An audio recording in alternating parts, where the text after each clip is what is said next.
You ever feel a room watching you? Not the people, not the walls. The room. That's what Virex Prime felt like. A colossal hall built by the Lorvathi, its walls laced with pulsating veins of living metal. It watched, judged, recorded, and when it was done, when the court decided you weren't worth their oxygen, they'd burn your name from history and send what was left of you into the sun. I stood there in chains, wrists bound in some humming energy field that made my bones ache, ankles shackled to the ceremonial obsidian floor. All around me, species I couldn't name sat in rising tears. Over 1,000 representatives from the Galactic Concord gathered to witness my sentencing. And I refused to kneel. The Magistrate General rose from his throne, a pulsating hive lord of the Frex Dominion. 6 stories tall and thick with translucent flesh that showed his bioluminescent organs swirling in agitation. Human. Designate. Elias Cordain. Military commander. War criminal. You were offered mercy. Rehabilitation. You refused all. His voice thundered to the speakers, deep and oily. You may now kneel, and we shall strip your name with honor, or stand and be erased. They all expected me to fold. That's what humans did in their history, right? When the empires got too big, when the enemy got too cruel. Kneel, survive, lose slowly. I looked up, meeting the alien's dripping gaze, then scanned the crowd. I found the ones I knew would understand, the old warrior races, the predator kind. I saw recognition in their narrowed eyes. No, I said, just that. No, and the entire galaxy shifted. The silence afterward was unbearable, like even the air was waiting to see if I'd regret it, like the universe itself hesitated, unsure of what came next. You defy the Concord, the hive thing hissed. I defy your right to judge us, I said. You kidnapped our people, sterilized our worlds, bombed our moons. And when we fought back, we were the criminals. I took one step forward, despite the chains grinding against my ankles. You want me to kneel?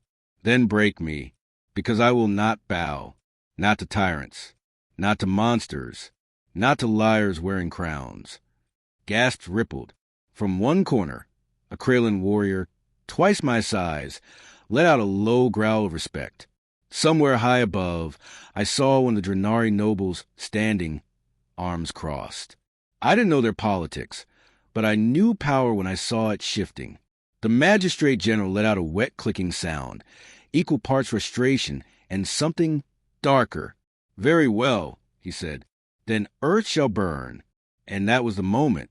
That was when the galaxy began to burn, not from fleets, not from nukes or beam weapons. From that word, no. From a single human standing tall, when every law of the stars demanded his knees hit the floor. I didn't know what Earth had left. Didn't know if the Resistance still held Titan Base, or the Orion Gate was still operational. But I knew this. Humanity never needed approval to rise. Only the courage to bleed. The guards surged forward. One moved too fast. Forgot humans could pivot off a broken foot. Forgot we didn't always fight fair. I swung my shoulder into his gut, ducked, twisted. Shackles snapped. Cheap ceremonial alloys weren't built for real war fighters. The second guard raised a plasma lance. I yanked the weapon from the first and jammed it upward. Searing plasma tore through chitin and bone.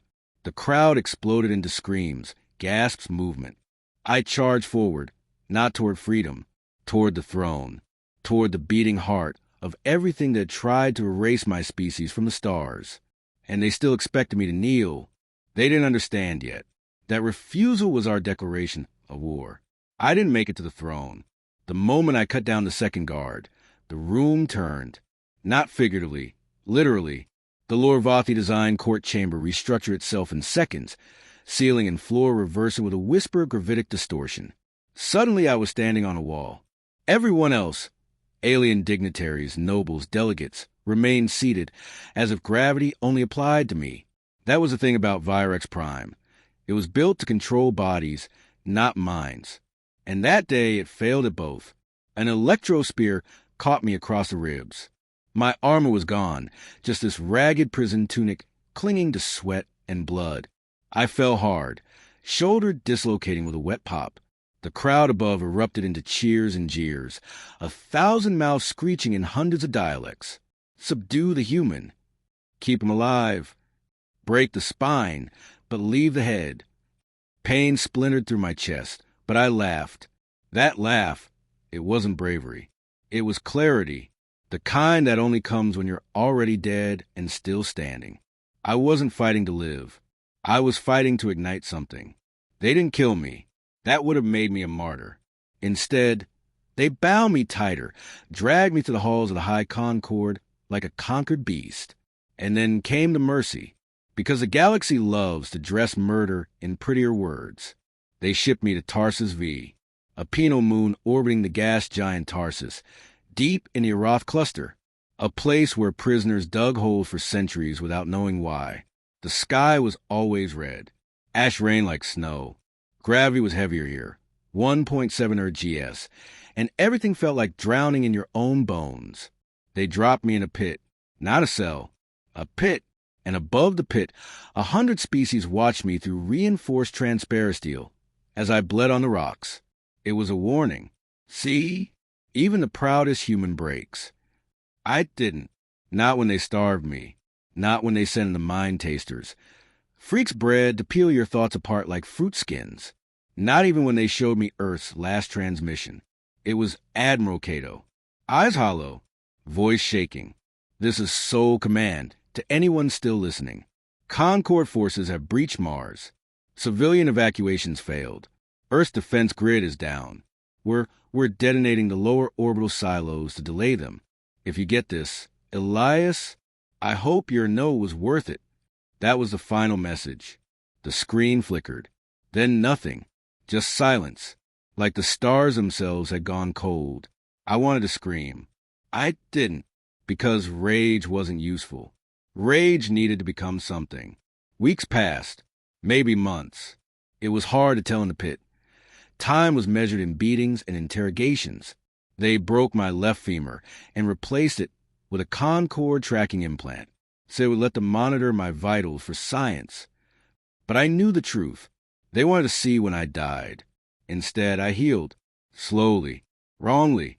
Human biology is ugly like that. Scarred, limping, lopsided. But it keeps moving. And I wasn't alone. There were others. Prisoners, yes. But not all human. An old Kralin brute missing half his mandibles. A Thalary scribe who once defected to teach humans before the war. Even a half-machine child hybrid, fused with stolen Terran tech, who whispered ancient Earth lullabies in her sleep. They gathered around me, listened, and one day the Kralin asked me, "Why didn't you kneel?" I looked at him, scarred, brutal, hated by his own kind, and told the truth, because kneeling would have meant they were right, that we were less, that Earth didn't matter. The Kralin nodded once. Then maybe the galaxy needs more humans. That was when I knew I wasn't in a prison anymore. I was in a furnace, forging something. Hope, fire, vengeance, rebellion. One of the mind tasters made the mistake of entering the pit alone. He didn't leave. The next day, the Concord guards found a message burned into the ash with his blood. Soul lives. Above us, the galaxy celebrated its victory. Concord banners hung over dead worlds. Human cities were converted into pleasure dens, mining colonies, or execution sites for sport. They thought we were extinct. They thought my refusal was the end. But fire doesn't end. It spreads. And beneath the surface of Forgotten Prison Moon, a new kind of war was beginning. They called it Containment Moon. They didn't realize they'd built an ember nest. It started with a whisper in the tunnels. The human is alive. Then a name, Cordain. Then a symbol scorched into the steel walls in crude, shaking strokes. The old Earth sun. Burned not just into metal, but into memory. By the third cycle, it wasn't just me anymore. The pit held dozens. Then hundreds. Tarsus V became the black heart of something new. Something ancient. Something the Concord thought they'd erased. Human resistance. The Lorvathi designed Tarsus to be escape-proof. Layered walls of collapsing gravite, AI warden systems, rotating cell configurations. But they made one mistake. They assumed the prisoners didn't matter. They thought the minds were broken. They never considered what happens when broken things sharpen. I met Cord during a maintenance rotation, one of the oldest surviving Syrax engineers, half-mech, all temper. The Concord had enslaved his people after the AI wars. He worked the waste reclamation tunnels, hands fused with soldering clamps. "You want a reactor map?" he grunted. "Costs more than pretty words, Terran." "What about a promise?" I asked. He laughed, a grinding noise like metal being filed. "Promises die, even human ones." I held his gaze. "Not this one." That night, he gave me the map. And a weapon. It wasn't much, a plasma scalpel, dull and dying. But when I slid it into the cuff of my boot, I felt something electric in my blood. The war wasn't over. It was waiting. We started small, shutting off corridor lights one by one, spreading rumors through the guards' ranks, sabotaging their nutrient gel pumps. One day, every power conduit in cell ring Delta went offline for 12 hours. The guards thought it was just a systems glitch. It wasn't. It was us learning. Mapping response times, rotations, weaknesses, every scream echoing from another block. We remembered them. Every name purged from the system, we etched them into stone. Then came the breaking point. They brought in a child. Human, no older than 10. Thin, shaking. One I replaced with a crude surveillance node. I don't know her name, but I remember her voice. "Is this the place where the kneeling human lives?" She had heard of me. They all had. They tried to use her, to break us, let her wander into the pit in chains, crying, cameras everywhere, waiting to capture the moment of surrender. I pulled her into my arms and looked straight into the lens above, and I spoke 2 words. "We rise." The next riot wasn't a riot. It was war. The Kralin ripped through the guard station like a hammer of bone and vengeance. The Thallery scribe encoded a viral override into the food distribution system. Even the half-machine child hacked a control node and reopened the airlocks to the abandoned mining tunnels. We surged upward through the dark, not to escape, to send a message. On the 6th level, we found the comms relay, mostly broken, but not entirely. Core spliced it with a fusion cable, bypassed its kill switch with some of that beautiful Syrax improvisation, and handed me the mic. "You've got 30 seconds, he said, "before it melts." I pressed the button. "This is Elias Cordain of Earth. To any human ship, outpost, or forgotten listening station, we are alive. They tried to break us, tried to erase us, but we are still here, and we are not alone." I looked around. At every scarred species that stood with me, every eye reflecting fire and ash and defiance. I spoke slowly. To every species who was silenced, who was crushed beneath the Concord's boots. You are not prisoners anymore. You are embers, and fire is coming. I let go. The relay sparked. And somewhere out there in the dark, someone heard us. The next day, the guards found the pit empty. No bodies. No trails. Just 3 words scorched into the center stone. We are coming. There's something holy about the void, not sacred in the spiritual sense, but in the silence, the way it swallows sound, regret, heat, until you're left with nothing but thought, memory, will.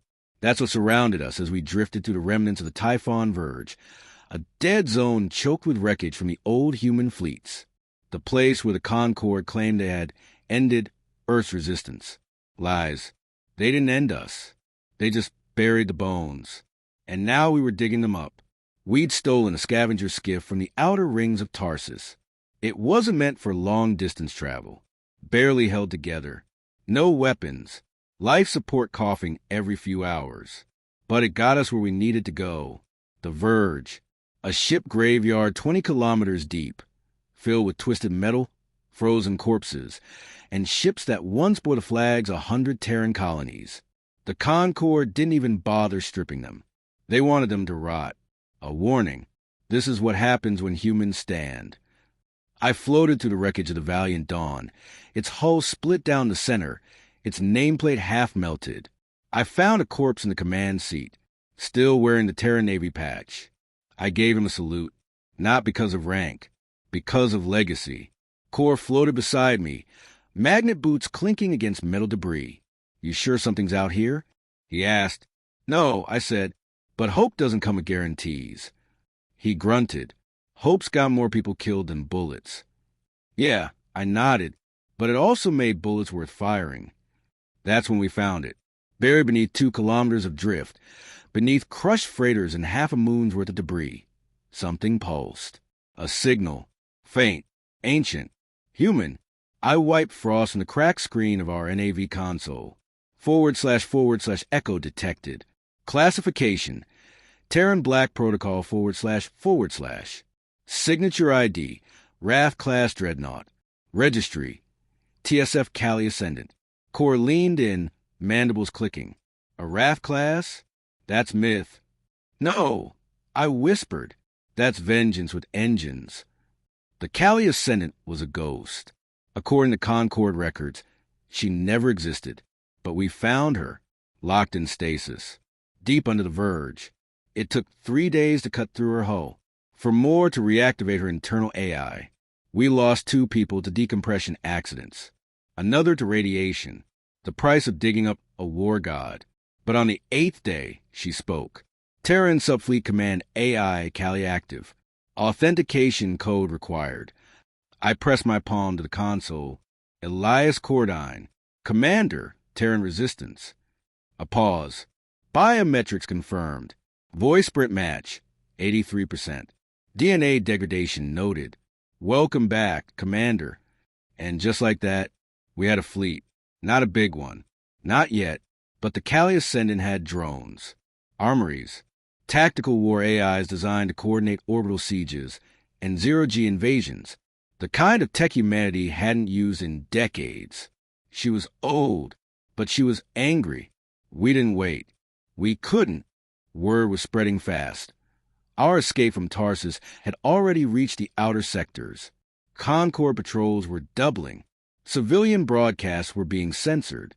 Entire prison blocks were being relocated or erased. They were afraid. That meant we had to move. We found our first target, Droxus Station, a massive communications hub orbiting the gas giant Pelin. It monitored transmissions across 9 sectors, controlled by Concord-appointed overseers, manned by slaves. We came out of the dark with no warning, no fleet, no declarations, no hesitation. Just one ghost ship, and one message. You tried to burn us. The fire spreads.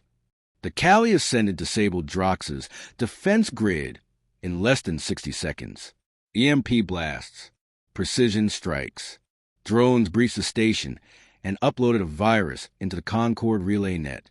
Within minutes, over 400 suppressed frequencies across the galaxy came online again. Whispers erupted like wildfire. Earth is alive.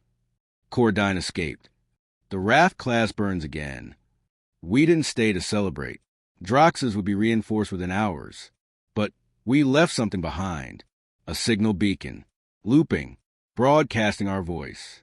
My voice. We never kneeled. We never will. If you want to fight, find us.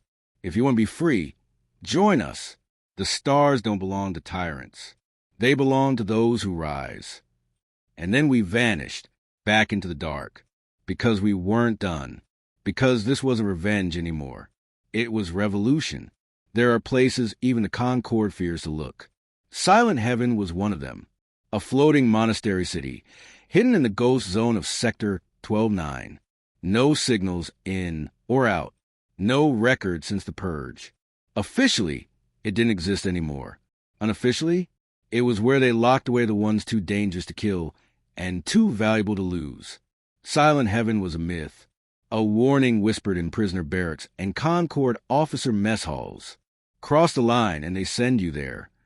I didn't believe it until the Cali Ascendant picked up a flicker, a pulse buried deep in a coded subband only old Terran war machines could recognize. The source? A Terran signature, 60 years old, still alive, still fighting, still burning. That was all it said. But it was enough.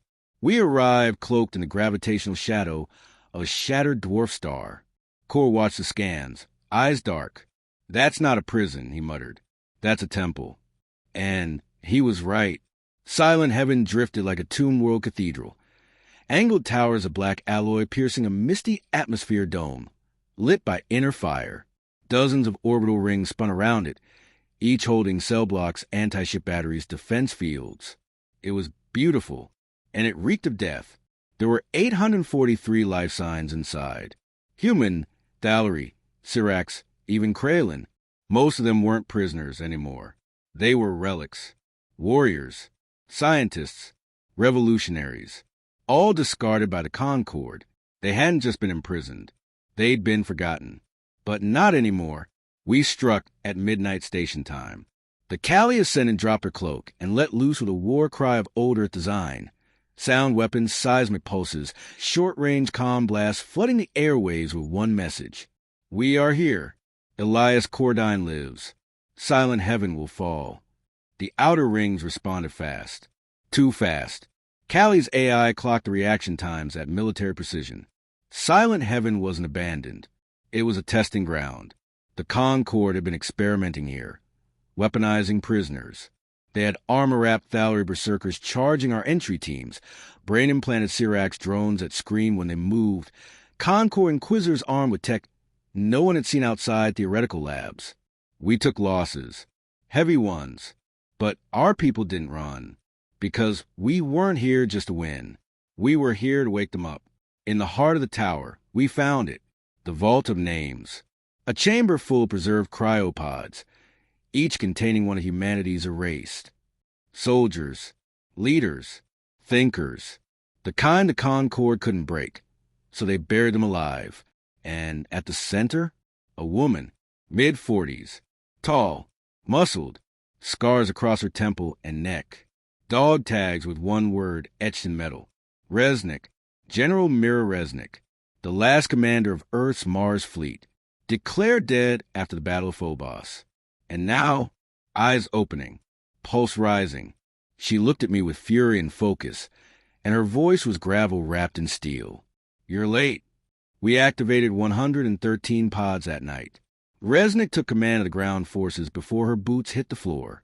The other freed prisoners followed her without question, and when the Concord sent a dreadnought to shut us down, she stood beside me on the Callie's deck and smiled like the war had never ended. "Permission to engage, Commander?" I nodded. "Burn them." The dreadnought didn't stand a chance. Resnick coordinated old Terran battle tactics with new guerrilla maneuvers, using Callie's forgotten drone wings like scalpel blades. One by one, Concord systems failed. Hulls broke. Fire bled through the void. And in the silence that followed, we heard cheering. From prisoners, from rebels, from entire systems that had been listening, watching, waiting. By morning, Silent Heaven wasn't silent anymore. It broadcast one thing to every free signal in the galaxy. Earth's commanders live. Humanity rises. The war begins anew. And from every sector, the response echoed back like thunder. We never kneeled. We never forgot.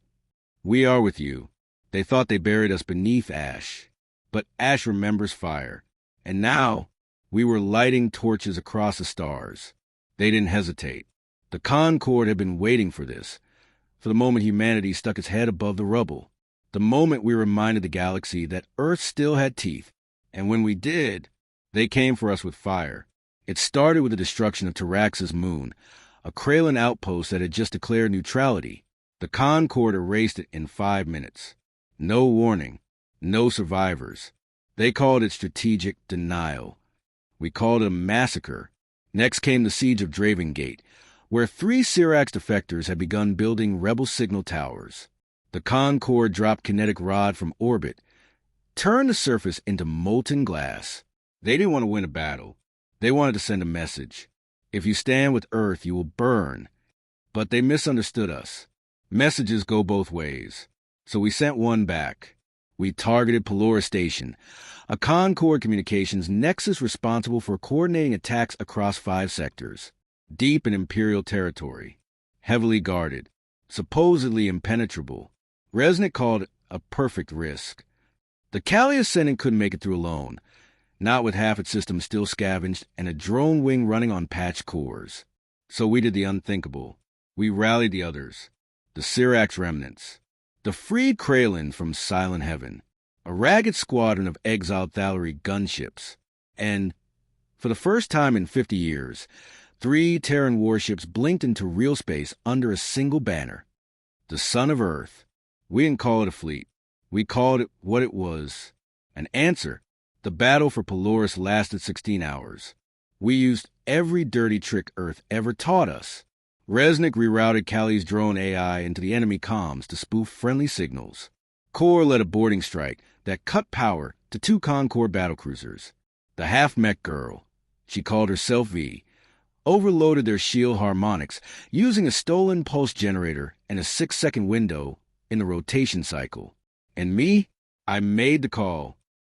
Broadcast on all open frequencies. Let them hear us. My voice rang out over the system. This is Elias Cordain. Earth still lives. You struck first. You burned children. You erased our history. But you never broke our will. And now we return the favor. We detonated the fuel cells on Polaris Station. We didn't take it. We erased it. The explosion lit the sector like a newborn star. Ash and debris rained across nearby moons. The Concord fleet scattered, retreating for the first time in decades. But this wasn't a victory. Not really. It was balance. Because just as we were rising, so were they. The Concord High Council issued Protocol Obsidian, a wartime decree unseen since the AI revolt. Every ship with Terran DNA markers was to be destroyed. Every world sheltering rebels? Blockaded. Punished. Forgotten. They were afraid. That made them brutal. They started rounding up civilians, humans, and allies across neutral systems. Whole colonies were disappeared. Dozens of rebel safe houses lost contact. And on the 4th cycle after Polaris, we got a message, broadcast on a locked Terran military frequency. No encryption, just screaming. A woman, a child, and then a voice I knew too well. They've taken Earth. I couldn't speak. Not right away. I just stared at the screen. Repeat, Resnick said, stepping beside me. Was that real? Kali's AI confirmed it. Earth occupied. Global Concord presence detected. Status under lockdown. Resistance pockets confirmed. Civilian casualties rising. My knees didn't buckle, but my heart did. Earth, the blue cradle, the scarred mother. Our home, gone. Resnick placed a hand on my shoulder. They think they've won, she said. I shook my head. No, they think we'll crawl. I stood tall, eyes locked on the stars. They're wrong. That night, I sent out one more message. No threat, no fire, just a vow. You took our world, but we were never just one planet. We were billions of hearts, and every one of them remembers. You lit this fire. Now feel it spread. One human refused to kneel, and that's when the galaxy began to burn. Written in immersive first-person POV, crafted for intense YouTube narration. You ever feel history breathing on your neck? That's what it was like standing on the bridge of the Kali Ascendant, looking down on Earth, not the vibrant, living world I remembered, but a darkened sphere cage in orbit by Concord warships, its skies web of containment satellites, its surface grid by suppression zones. No lights, no comms, no freedom, just a silent planet, held hostage, but not for long, because we weren't here to liberate Earth. We were here to wake it. The plan was suicide. Resnick said it. Kor grunted it. Even Kali's AI calculated a 92.6% chance of total fleet loss. Didn't matter, because sometimes war isn't about survival. Sometimes it's about proof. Proof that the enemy can bleed. Proof that the flame they tried to smother still burns. We hit Earth's orbital grid with everything we had. Kali dropped out of warp in low thermosphere, her engines trailing arcs of blue fire. Thalari raiders followed, peeling off to target the Concord combuoys. V led a cloaked insertion team through the debris belt, sneaking past Concord scanners like shadows with knives. And me? I went down, to the surface. We crash-landed in what used to be Patagonia. Snow, smoke, silence. But beneath the frost we found them, resistant cells. Civilians with scavenged weapons. Children trained to jam Concord sensors. Engineers with map ink on their skin and bombs in their backpacks. They weren't afraid. They were ready, waiting for a sign. That sign was me. I stood on a rooftop in what was once a school. My voice broadcast through every signal tower we could hijack. No more speeches. No grand promises. Just truth. They said we were broken. They said humanity knelt. But look at us. We're still here, and we will never kneel again. Then Earth rose. I don't mean militarily, not at first. I mean spiritually. Lights flared from the mountains. Resistance groups surged out of bunkers. Hidden cities cracked open like seeds in fire. The Concord panicked, overextended, underestimating just how deep the roots of Earth's will went. For every ship they sent, we sent 100 voices screaming from the ruins. For every block they tried to lock down, we burned 10 more free. Resnick led orbital strikes from Callie's command chair. Core and the Kralin wrecking crews smashed planetary shield relays like gods of old war. V and her team assassinated 4 Concord governors in a single coordinated strike. And me? I became the face. Not a vengeance. A defiance. The Concord tried to retreat. Tried to regroup. They failed. Because the galaxy was already watching. Already waking up. In the weeks that followed, 12 systems rebelled. 3 entire species declared independence. Concord dreadnoughts were sabotaged from the inside. Entire garrisons laid down arms when they saw the sun sigil burned into ground by rebels. Humanity didn't just return. We infected hope across the stars. And then came the final order. Resnick asked me personally, "Do we end it?" I looked down at Earth's reclaimed skies, at the stars beyond, filled with new allies, old enemies, and billions who finally had something to believe in. I shook my head. No, I said, we don't end it. We begin it. Because this wasn't the end of a rebellion. It was the start of a new age, not ruled by fear, not forged in submission, but born from a single moment. One human, refusing to kneel. We weren't the victims. We weren't the invaders. We were the fire. And now, the galaxy burns with us.